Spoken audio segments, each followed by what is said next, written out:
Honolulu police officers are racking up major overtime, and now it is starting to place a burden on the department. Kristen Concilio breaks down the numbers for us, and she tells us how much it's costing taxpayers.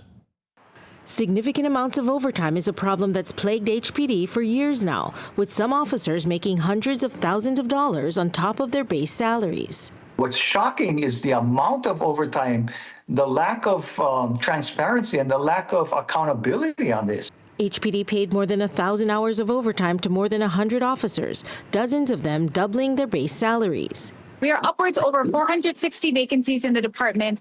The vacancies are what's leading to us needing overtime. So if we don't address vacancies, if we don't have a plan, if we don't fund the plan, then we're going to consistently have the ability for people to take overtime. We have the whole system that's getting stressed.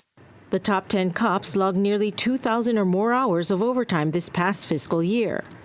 But Interim Chief Roddy Vanek says it's not hard to do just working 5 days a week with 2 extra shifts based on the current system. It's not officers killing themselves to make this kind of money.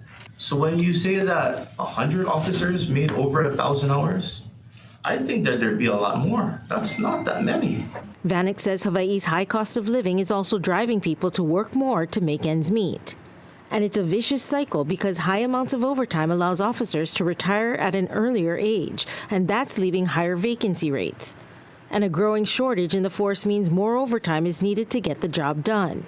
When you see someone consistently making large amounts of overtime, you have to question whether the overtime is actually being earned or whether the health of the individual is being compromised. But besides public perception, there are safety issues. These people carry guns and have to make decisions that can be life or death decisions.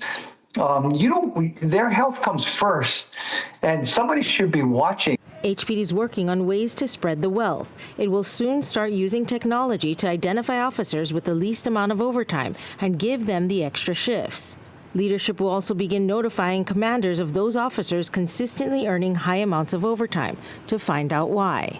Kristen Concilio, Island News.